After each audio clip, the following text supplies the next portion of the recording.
dominated the academic scene, if you will, the secondary education scene, and for good reasons. But that's a great feeder tool, if you will, for the collegiate ranks. And now we have a number of colleges here in Polk County that have great football programs with great people running it. And one of those great people is Eric Pachet.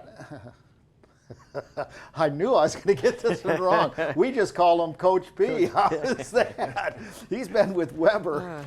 Man, I had that right there, too. That's just, knocking a little rust off here. You're not the first person to mess it up. Yeah. So, right. Well, we had, it was funny, not last week, the weekend before, then the weekend before that, 2 weekends, 3 days each, and it was 13 to 14 hours per day sitting in front of a mic. And maybe my brain is just fried sitting outside, but that was up in Wisconsin promoting the sport of water skiing here. But I've gotten a little bit off track, which is not hard to do.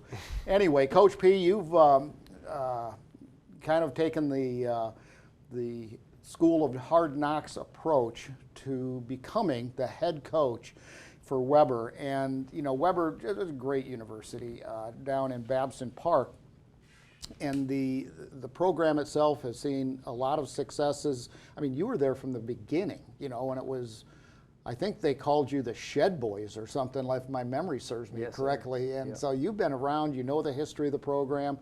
There's nothing that can compete with institutional knowledge and how the program works and the talent that exists right here in Central Florida. But first, congratulations for that. Appreciate it.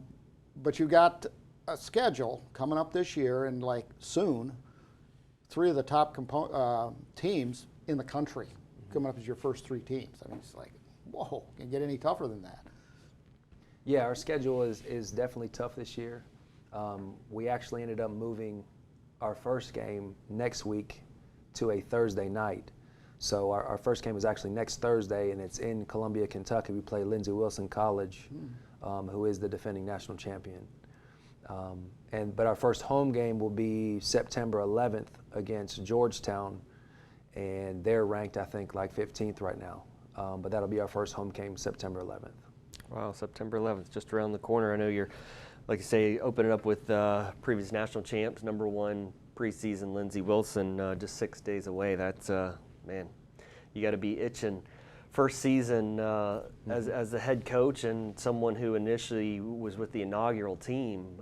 Just speak about that, what it's got to be for you to be a part of, day one of Weber football, and now here you are, as Mark said, kind of went through the way you did, and the head coach now. What's that mean to you?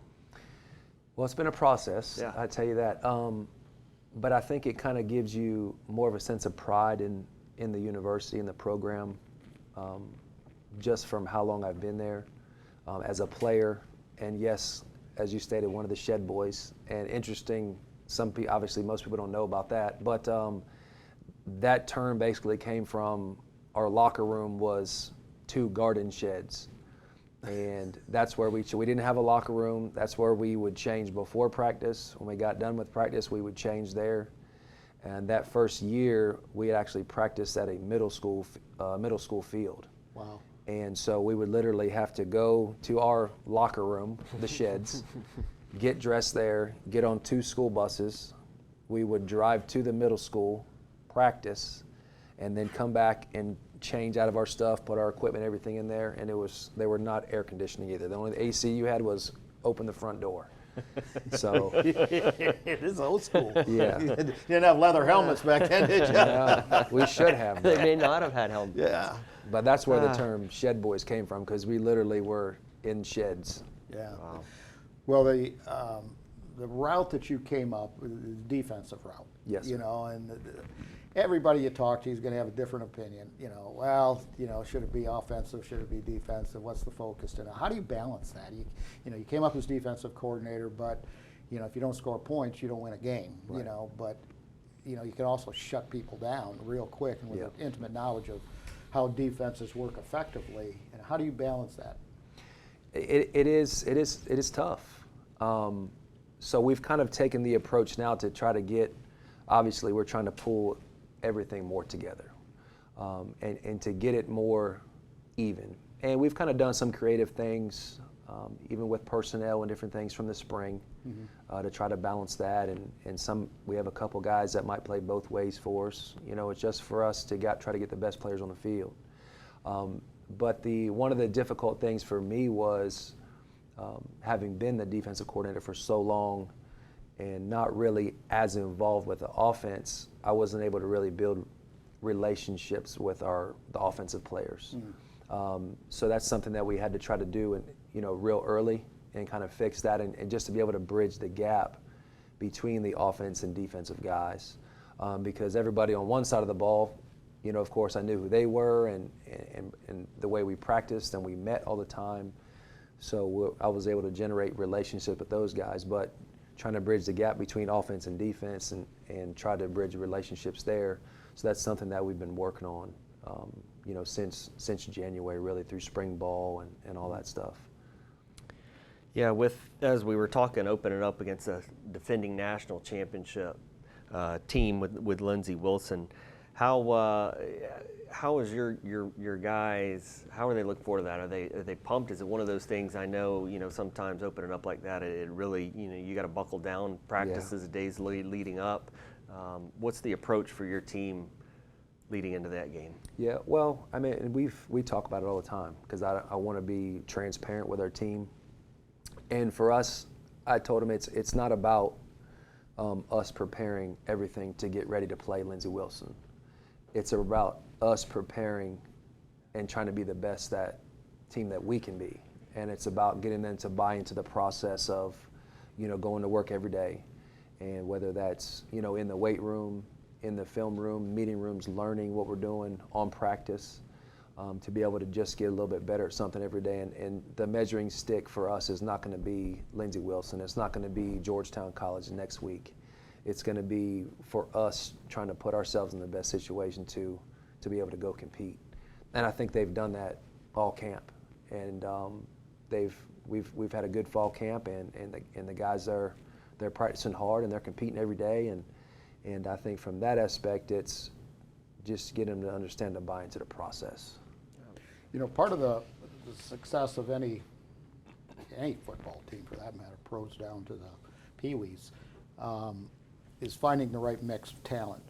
And I mean just on the field, but also in the locker room. So many writers overlook what goes on in the locker room. But that's part of the chemistry that's being built to form a championship team. How do you handle that? I think that's the toughest part about any team, is trying to have enough leadership, have the right leadership, guys that can really take on that role. One of our quotes that we say throughout the year and since the beginning, that we've got signs kind of posted in our locker room, is "Be for the team." So trying to get them to understand that mindset, that it's not about them, it's about all of us together. So that's something that we've been really preaching to them for the whole time. And they're asking, people ask all the time, like, "Coach, how good are you guys going to be?" And I told the team this too. I said, "I don't know. We've got a good group of returners coming back. We're going to have a huge class we have a huge class of incoming guys and it's just a matter of how quick that they can come together and play for each other. And, if we can eliminate a lot of the selfishness things, which I think we have, and stick to our "Be for the team" motto, I think we've got a shot to be competitive." Yeah, that's awesome. Just for you, I like to say, kind of going back, I know it was amazing, for you to kind of the journey you took, and now just the third coach in the history of the school. What coming before you, the coaches before you, I know you spoke a little bit in some articles that I've seen, learning from him. What are some of those things that you've took from some of your mentors, previous coaches, to be able to distribute to your team in your coaching? I mean, first of all, I've obviously been at Weber since the start. I played under Coach Schaefer, who was our first head coach. And then Coach Scott was our next head coach, who was also our defensive coordinator. So it was definitely interesting to obviously play under those guys and then stay and become the head coach. But I think just a lot of valuable things that learn from any head coach, back from high school to different relationships that I have with other people in the profession, and just being able to, network with those people, kind of learning bits and pieces from everybody. But I think the biggest thing that we've kind of tried to do, and especially since we've kind of taken over things, is making sure our culture is strong. You talked about the locker room, and I think that's the first place that we started. I think if our culture is right, then that kind of lays the foundation for everything else on top of that. So I'm big on discipline and accountability, and if we can get high character kids in our program, we talk about those three things all the time, and I think that those three things, if you have a good foundation, kind of develops that winning mindset. Well, let's hope that winning mindset and under your leadership proves to be fruitful. But we talked about the first game being on the road against the defending national champions, Lindsey Wilson. But your first home game, and I know a lot of our viewers, hey, Saturday I can go out and check out what's happening. Where are you playing this year? And when's your first home game so people come out and root you on? September 11th. Okay. We have a new turf field on our campus. They put that in a couple years ago. So that's definitely huge for us because we've kind of traveled around here over the last several years. So now we have our own turf field on campus, and we're working on developing that into an actual stadium. Okay. So it's moving in the right direction. Well, September 11th, there you have it, everybody, 911. And let's hope it's a wonderful season for Weber.